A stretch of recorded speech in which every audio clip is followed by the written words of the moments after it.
Welcome to a Fresh Perspective podcast, catering to the latest in ingredient trends, consumer insights, and food news. Brought to you by Corbion.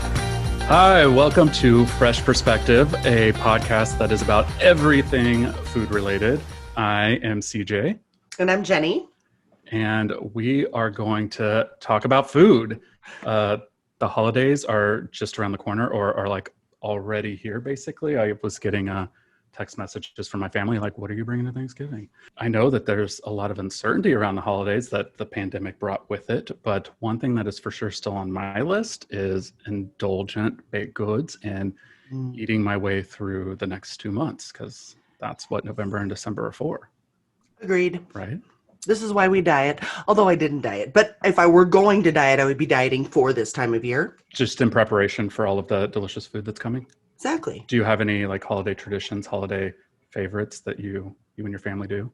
Yes, we every single year, right after Thanksgiving, before Christmas, my whole family, the female side, which there's a ton of us, get together in one person's kitchen. We all bring 2 or 3 cookie recipes, and we make hundreds of cookies, like literally hundreds. And everybody brings their own like tins. And so we put them together and we make, gifts for people.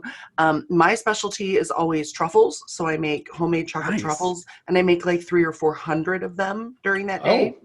And then we give them away, and I fill them with liquor. So what I'm hearing is that we can expect cookies and truffles in the office. All the things. Yes. We don't have like a family tradition, well, except for that we eat lasagna on Christmas, because when I was a baby or youngin', I threw a fit because I didn't want to have Thanksgiving twice in a row, like Thanksgiving dinner and then Christmas dinner were basically the same. And I was like, no. So they started making lasagna, and we still do that to this day. But my best friend and I put on Santa hats at the beginning of December and watch Elf and make like blueberry crumbles and apple crumbles and then gorge on them while we watch Elf, and drink wine, of course. But so that's our holiday tradition. Sounds amazing. Oh my God. Elf is a movie you can watch literally year round too. It's like Hocus Pocus for me. Like, it hasn't migrated into the season until I've seen that movie. So like Halloween doesn't exist until I watch Hocus Pocus. Christmas season isn't here until I watch Elf. And so it's like a checklist, even if I put up Christmas decorations, which I'm hankering to do right now. So perfectly reasonable, I think. Exactly. Mm-hmm. So today we are just going to talk about indulgent baked goods, the holiday season, and I'm very excited about our guest. We've never had her on before, but we are joined by Lauren Kuhn, who is the Culinary Center Manager at CSSI. She is a baker. She knows baked goods. She is a foodie. And so welcome, Lauren. Hi. Thanks, CJ and Jenny.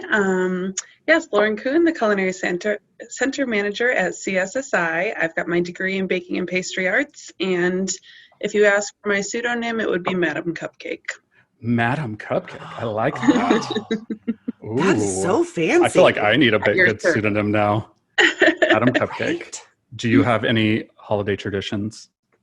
Oh, absolutely. So, yes. My great aunt actually won the Pillsbury Bake Off in 1949. What? And runs in the family. A Starlight Mint Surprise cookie. It's just like a basic butter cookie with an Andes mint inside and half of a walnut on top. So we've got like baking going through the roots. I mean, really quite a big deal. So every year, I mean, holiday, you think Christmas, but really it's Valentine's Day, Halloween, sometimes St. Patrick's Day, Thanksgiving, Easter. We get together with grandma and the aunts and the cousins, and we do decorated cutout cookies. Ooh. So we've got the turntable in the middle of the table, all the plates with all the sprinkles and the decorator bags, and just kind of getting us done. Individual decorated cookies. That is fantastic. Do you have any awesome recipes you need to send Jenny for her bake-off coming in December? I absolutely do. In fact, I have a prize-winning recipe that I can send you. Set up for success, Jenny. We've got it. Okay, I don't know why I said we, like I was a part of this win, but I'm you're gonna get to involved in neither side of this. You'll get to taste them. I'll bring them to the office. Okay, I if will Lauren gives me be the accepting recipe. it. And for anybody who's listening, if you have an awesome cookie recipe or holiday tradition, you can throw it down in the comments so that we can collect ideas and make delicious baked goods this holiday season. First, before we dive into the deep gloriousness about the holidays, I have a question that has been ruminating in my brain for the last 2 months that I cannot get over. But if you had to choose a baked good that represented you, what would you choose and why? For me, I choose a donut, preferably a cronut because I'm kind of a little bit fancy sometimes. But it's versatile. You know, it could be a burger carrier. It could be a grilled cheese sandwich if you wanted. Most people like it, and it's definitely better when there's sprinkles around. A grilled cheese cronut? Yeah. That would, I'm What? insanely intrigued right now by this. Yeah. Jenny, while I I still have think one? about it, what are you? Okay, so I had to think about this. You told me yesterday that we were going to be maybe talking Right. about this. So I had a day to think about it. And okay, so Lauren, you were talking about the decorated cookies, like where you make the sugar cookies and you cut them out. And every year at our cookie baking, my aunt makes those. She makes like, I don't know, 50 or something. And then all of the children come and decorate them. So what I would be is the cookie that the youngest child made, where they put like a whole entire jar of like sprinkles on it and Edible glitter. 14 different frostings and edible glitter, because, you know, like I'm a little shiny and sparkly, but I'm also, you know, sweet and maybe kind of a mess. That is perfect. Yes. I have literally been thinking about this for a month, and I was like, my favorite baked goods aren't necessarily the baked good I would be. What represents my personality? This is very difficult. This feels like a very big life choice. But I think I did settle on tiramisu, which we were talking about the other day. I wasn't like completely sold that it was, but it is like got a layer of coffee, like it's caffeinated. So you've got some high energy in there. There's some booze notes. It's got a lot of layers that, you know, kind of work together. It's topped with chocolate powder. I don't know. It feels like everything just comes together in this very nice, delicious package that's highly caffeinated. So I feel like that would be me. Solid choice. Yeah, I love It is actually my other favorite dessert too. So I felt good about my decision. So now let's jump into the real goodness. As the holidays are just around the corner, like we were talking about before you joined us, there's uncertainty that comes with it. Like, are we having holiday gatherings? Are we not? Like, everybody's kind of on the fence about everything that's happening. But I think one thing that all of us as consumers and the rest of the world are certain about is that we're going to be eating. We're going to be eating delicious baked goods and delicious foods. So first, like we have been through the entire Corona. Right now, constant pick it up a notch for the holidays. It's exactly. I had to start hiding food, like all the jars of candy, put them away. So just over the years being a baker and working in the food industry, what are some of the top baked goods that you see or have seen in your experience? The fun thing about holiday baking is everyone's got their classic, you know, Aunt Bee's Brits cookie recipe, and you've got your rum balls and you've got your peanut butter blossoms. You've got the recurring themes here and there with peppermint, with mocha, gingerbread. But the way that everything is now with Pinterest and Instagram and how many accounts can you follow, the sky is the limit. Like, I feel like a nice little peppermint melt-away is no longer the answer. It's like you've got to turn it into a beverage and you've got to, you know, just really elevate it in a cool new way. And so I think it's great that there's so much versatility and ability for people to try new things of twists on the old classics or whatever. Do you have any personal creative twists that you're going to be making this year that you've made in the past? Like, I know you made us like was it an avocado donut? Yes. Yum. So yes. I was like, that is a very interesting twist on a donut. And I like donuts and avocados. Right? So like, how could that be bad? I love a good ginger chocolate muffin, sort of like gingerbread, but in just like a soft, tender, good form that's not your classic house shape or man shape. Man. House or man shape. You know, I'm making snickerdoodle martinis. Have you guys ever had anything like that? I have not. I love snickerdoodle cookies. I do too. And then like 2 years ago, I found the snickerdoodle martini recipe, and it is killer. So I make it like at all the holiday functions, and I feel like I go to like 12, and everyone's like, remember to bring snickerdoodle barky. So it's like a twist on the cookie, right? Okay, opposite swap of that, eggnog scones. I've not had those either. Yum. I'm Yeah. learning so many things. So like you switch out your buttermilk for eggnog, and then they sell those cinnamon chips at the store. And you Yeah. put those in instead of chocolate chips. And we need to note this down. Jen's favorite thing, our boss, is eggnog. She loves eggnog. Yes. Perfect. Coffee, like she buys it in bulk at Christmas time. So We'll have to make her some. making some scones. yeah. Or scones, sorry. Exactly. So when you are picking out your baked goods for the holidays, what are the most important things that you look for in a baked good? Or if you're making them, like what are your goals? What are you trying to get? I mean, I'm looking for something unique. I'm not just going to walk into a store and buy a chocolate chip cookie because let's be honest, I can make it better. But I believe that. and really, like after COVID, everyone is a master craftsman of baking, right? And so like who even buys sourdough anymore? So it's that eggnog scone or a donut that's filled with almond cream or just something above and beyond that I wouldn't expect to find and I wouldn't make myself. Oh, so when we were putting together the information for some of the content we're creating, we did some surveys and polls and hunted down some information. And one of the things people said was unique, but they also want like this nostalgic feel about it, which I totally understand. So like if it is that flavor of eggnog or if it is a traditional flavor, but you're giving it this unique spin, I think is a pretty, now at least, common desire. I know that's what I look for too, is like, what can I be like, this is going to be delicious. It's going to remind me of Christmas, but it's also my family's going to be like, what did you just Yes, different and unique. I'm always looking for that too. And quality. Like if something says it's got Godiva chocolate in it or some other kind of fancy chocolate, I'm going to lean towards that rather than just like straight up Hershey's or something that's a little more basic. generic chocolate chips? Right. Yes. You always want that premiumization call out. You want the Madagascar vanilla. You want, Yes. and then it's the value piece too, because once you start adding all of these Godivas and whatnot, then you've got to increase your prices. And, if I see this big giant angel food cake cupcake that's $5, well, that looks like it's worth my time and money. But for a Madeline, probably not. No, not going to do that. Like Makes when sense. just baked goods in general. So we know what you look for when you're looking for a holiday baked good, but as a baker, like what qualities of baked goods are the most important to you? Like, is it freshness? Is it quality, consistency, texture? Because I think everybody want to taste the butter. I want to taste all of the butter and the real butter, none of the fake stuff. Critical number one. I Butter.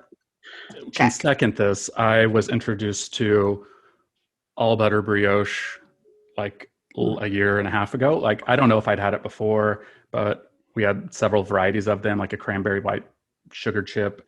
And I don't think that I'd ever had authentic all butter brioche. And I ate my weight in it that trade show. Like I literally could not like stop shoveling it in. I was like a baby goat that just kept eating until I was sick. And at the end, my blood was butter, but it was fantastic. It was Worth so good. every calorie. That might be my new thing that I'm looking for, because I also like croissants, which are full of butter. So The first time I had a real croissant, like a legitimate, not from the grocery store croissant, like someone had made it and let it rise and put all the layers, I thought I had died and gone to heaven. Like I had no idea that they were supposed to taste like that.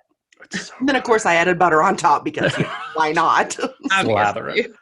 Okay, so we've got butter and uniqueness. Yes. Yes. And of course, like a good moist and tender texture. And then my other favorite thing in a baked good is a salty aspect. Ooh. So like we've done salted caramel, we've had dark chocolate sea salt, but I want to keep pushing those limits. So like last week I made cinnamon rolls at home and they were kind of salty and I loved them.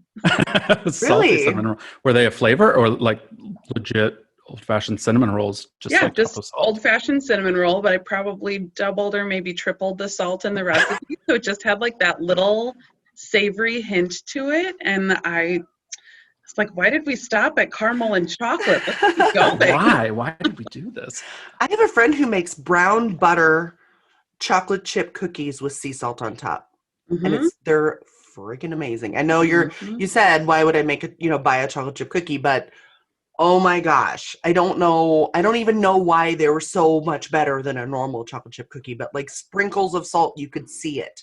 I had one the other day that was fantastic. It was olive oil, sea salt chocolate chip. See, that's Cookie, and different. it was That's fantastic. not just a basic chocolate chip cookie. That's No, like it made me feel like treat. fancy. I was like, Yes. ooh, we fancy bougie chocolate chip cookie. Mm-hmm. It was fantastic. Well, we are diving in, and I love this conversation because it's fun and about baked goods and about delicious food. But it is time for our favorite segment. This is Eat, Save, Give. So get ready. Now it's time for Eat, Save, Give, a thoughtful peek into the hearts, minds, and taste palates of our guests. You looked terrified. Like, what is getting ready to happen to me? I promise it's not going to be painful. No but worries. Eat, Save, Give is a segment where we're going to pose 3 delicious food and drink items to you, and you're going to have to decide which one you're going to eat now, which one you're going to save for later, and which one you're going to give away and never see again. Ooh, okay. Tragic and important. So, in honor of the holidays, we have 3 holiday favorites. First, is it even a holiday if there aren't at least 17 of these? Pumpkin pie loaded with whipped cream. If you like whipped cream, if not, you can put that on the side. But number 2, not my gumdrop buttons from Shrek, gingerbread cookies, straight from elementary school classrooms. Last, but certainly not least, like the actress who always plays the best friend in the movies that you're not quite sure if you can remember her name, but you definitely notice when she's not there and the movie's like, if you didn't have her there. It's the warm dinner roll with like a side of delicious butters, like a honey butter or just a warm regular butter. So what are you going to do? Eat, save, give. Ding, ding, ding. You said butter. I'm going to eat the dinner roll. You're going to eat the roll? The dinner roll is going to be fresh, and in my mind, it's warm, Mm-hmm. and that's just going to melt the butter right into there, and that's, just really screams heaven to me. I'm going to save the gingerbread cookie because whether it's today or a week from now, it's probably going to taste the same texture. Honestly, I'm going to give away the pie. It's not. I'd rather have pecan. Bold Pecan is statement. delicious. Bold statement. It's more buttery. It is. Oh yeah, it's so good. And the Jenny, crust. now it's you. Okay, well, the eat is easy for me, and I'm all about the dinner roll too, Lauren. Like, as long as I can put on as much butter as I want, then that's what I'm gonna have. Maybe I'll have like more than one. Maybe. Just maybe. I mean, if there's more, I'll take another one. And then this is kind of hard because I'm not a big fan of either gingerbread or. Me neither. I was like, normally I pick my favorite things, and this time I It's gonna didn't. be rough. But I think I would not eat I used to eat gingerbread cookies like if my stomach was upset. Like it was like my digestive biscuit or something. So I think Digestive biscuit. That's fantastic. so I'm gonna give that Marketing away to ploy. somebody with a tummy ache. And I'm gonna save my pumpkin pie. And maybe I'll eat it later if I'm like all the other sweets are gone, then I'll eat the pumpkin pie. Well, Okay, your I'm turn, CJ. going to follow suit with both of you, actually. The dinner roll is my absolute favorite. I will for sure have several. You have to have one to like dip into my mashed potatoes and gravy, one to like cover in butter, just regular butter to eat with the rest of the food, or make like a little baby turkey sandwich slider with some stuffing. And then one to put like cinnamon or honey butter on it as well. So I'm going to eat that because in my head, they were also warm. I don't like pumpkin pie or gingerbread cookies either.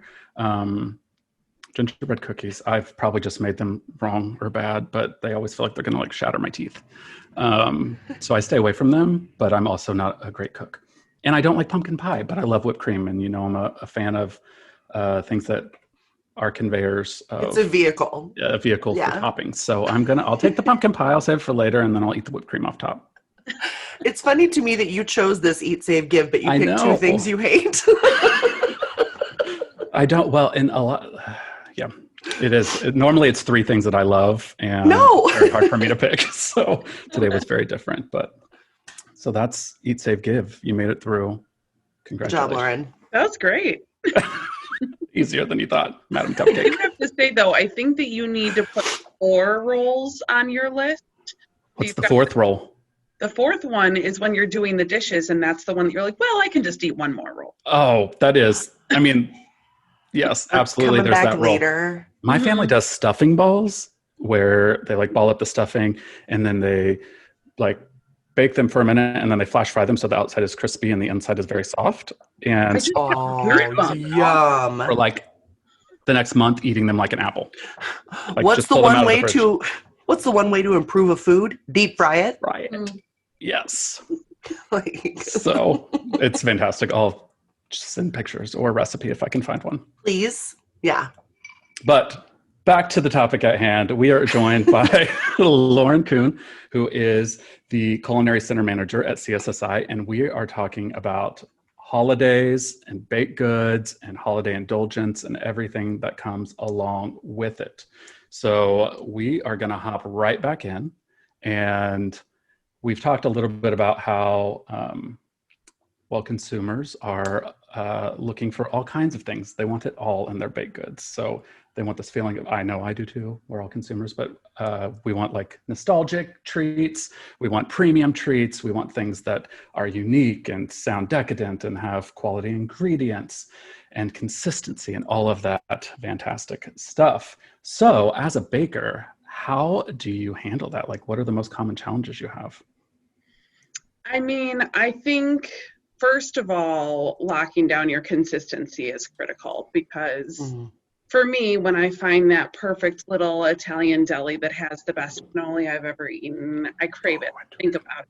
Like, what's my next excuse to treat myself? And and if I show up there and it's soggy and yesterday's or whatever, like, maybe that's not my deli anymore. I mean, it's very hard. You're like, Madam That's crazy. Cupcake is not coming back. Right. Not pleased.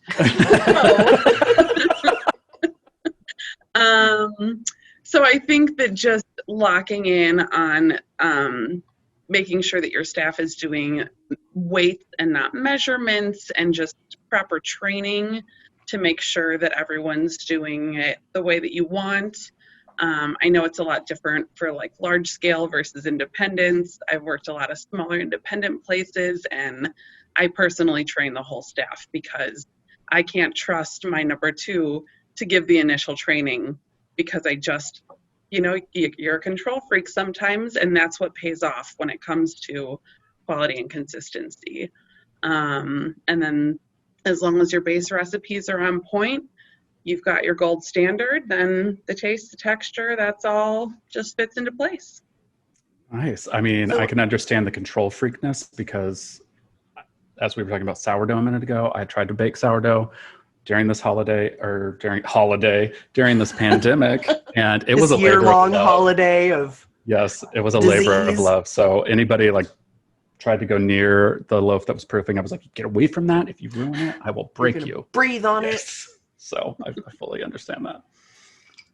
Well, I'm wondering, like, so someone like you, Lauren, who is a baker and does all this wonderful things, is there anything that you prefer to buy? Like, if you're like, okay, so if I'm gonna, create this amazing Thanksgiving meal for my family, and you're gonna roast your own turkey, and you're gonna, make your own pumpkin pie or whatever, was there anything you're like, no, it's better if I buy it? Is it cocky to say no? No, I think that's amazing. Because in my ripe old age of 33, my perfect Friday night is creating food. So it's nice. like these events are not just holidays, they're my culinary masterpiece workup. So I spend, the weeks before planning and plotting and scheming, and then the week of is just work, because then that moment of silence comes where everyone's quiet, and that's when you know you win. You have it meticulously planned. It's my favorite part. Everyone's in line and everyone's chatting, and then everyone sits down and nobody can talk. They're so happy to eat. They're Shoveling so it in. loving it. So how do you come up with like new fantastic ideas? Like, do you have like a process? Is it? always just running through your head? Like, It's always kind of thing with me. I eat, sleep, dream, breathe, thinking about what I'm going to eat next. And generally around here, I'm like, just give me one thing of inspiration. You can say I want beef. You can say I'm feeling garlic. Can you do something with lettuce? And I'll just take that and create a meal out of it. And so it's what I love. It's just get a couple of glasses of wine in me and the concepts get even more creative. See, I want to be your next door neighbor, and then I'll just bring you the wine and just sit around. I'll sample, give feedback. Perfect. I'm here every Friday and Saturday night, and also Sunday through Thursday. We can speak from experience. We took a little road trip and went to their test kitchen to try samples for one of our trade shows, and had 30 maybe different items, I think. 30 different samples, and every single love one a variety. Fantastic. And it was so much food that we didn't even eat the lunch that we brought in to eat. Oh yeah, that's right. And then a fun group of Corbion people had to go back and swim in the corporate challenge. Not me, but after they ate all those baked goods, they had to go swim. Oh, no. It was, yes, a fun day though. My favorite day. I gained like 10 pounds. Worth it. Worth every ounce. Yeah, Exactly. So as we head into the holidays and during a pandemic, have you seen any changes in like attitudes of like consumer attitudes towards baked goods, or preference changes or anything?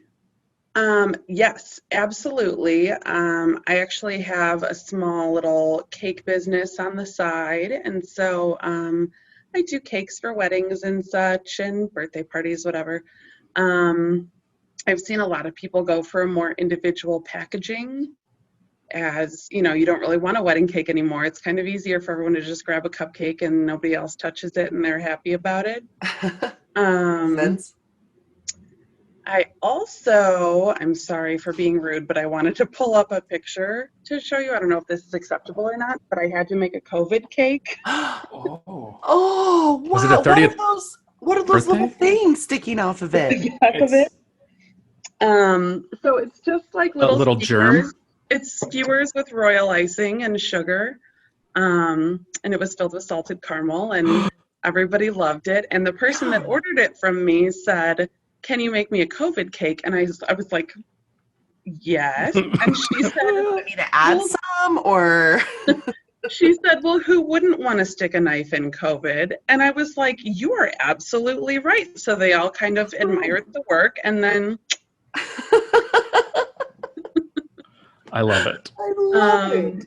So yes, aside from fun and playful things with actually COVID itself, I think a lot more individual packaging, safety and sanitation forward is definitely happening. Have you changed at all, Jenny, in your purchasing habits of baked goods? Let's see. You know what? It was weird. I've been through phases in COVID. So like in the beginning, I was all about baking. I bought 2 25-pound bags of flour, which is kind of gigantic, and we use them all. Like we made regular sandwich bread, we made sourdough bread. I made like 10 different kinds of sourdough bread because I couldn't find the recipe I loved. And Tip of finally the hat to you. That's some time. It was crazy. My kids were making cookies. My oldest has become like a cookie savant. Like she is freaking genius. I don't even make cookies anymore because hers are better than mine. Like they're so good. But then I kind of went into this phase where I'm like, I'm tired of it. Like I don't want to cook anymore. I want to go somewhere else and have someone cook for me. Like just a couple times, you know? So for the holiday season, I'll kick it back up again because I love to host. Like I'm totally the hostess with the mostest. Like I like to make my own centerpieces and have people over and, you know, appetizers and pre-dinner drinks and all of the fun things like that. So I'll get back into the groove, but it's been a couple of months where I'm like, meh. I don't know if it changed my like baked good shopping habits, other than I can use this as an excuse to eat all of the things that I was like not letting myself eat before. Like I'm like, sure, I don't even like brownies, but caramel fudge brownies, let's shovel them in. Why not? Chris and I were talking about it earlier, and it was like anything that makes you happy right now, you do it. Right? Yes, it's true. We've been buying 8 bundt cakes a week. 8. We sort of had an opposite trend of you, Jenny. So we started off being like, oh, we need to support all of these local businesses. We'll eat out once a week, order in or whatever. And then like 3 months into it, I was like, who eats out this much? I can't keep spending all this money. And so then it all came back in-house. Well, we are Funny. quickly approaching the end of our session, unfortunately. But as ingredient suppliers, I think we would be remiss if we didn't ask you as a baker, what is like your favorite ingredient? What can we do to help the bakers of the world? I mean, that's a really big question to ask. I think Outside of Corbion stuff, of course. Is butter not acceptable? Butter is always acceptable. I want more foie gras. Make it available retail. I don't even know what that is. You don't either. It's like a secret. It's fancy European butter that they use to make croissants and Danish specifically, but I use it in cookies and cinnamon rolls and whatever. You might have to go to more like butter. It's like fancy butter. Yeah, it's like a higher fat content. Oh, it's called, what is it called? Can you spell it for me? Plugra, Plugra. Plugra. And it's fun to say. I'm going to Google that. It's so fun to say. Well, any final comments? Anything you'd like to add? Words of wisdom as we head into the Christmas season? I think it's important to note our parties are smaller. Some people are really feeling isolated, and like reach deep down and pull out that celebration that you have inside. Like, don't skip on the decorations and the food and the movies and the music. Like, this is the year to embrace it all and kick it up another notch. So agree with that. Yeah, me too. Well, thank you so much for taking time out of your day to join us. And we will definitely have to have you back on to talk of baked goods and everything food related. Sounds good. And let's add the recipes. Yes. So make sure that you send us recipes, and we can drop them in the comments maybe if we're allowed to, and then everybody can share.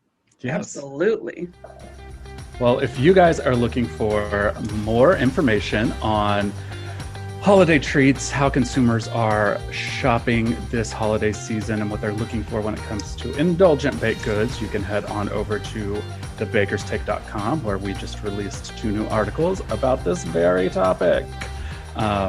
Also, we have recipes and troubleshooting tips and videos. So if you just need some entertainment or information, head on over. And while you're at it, make sure you like and subscribe and add your favorite holiday treats or recipes in the comments below.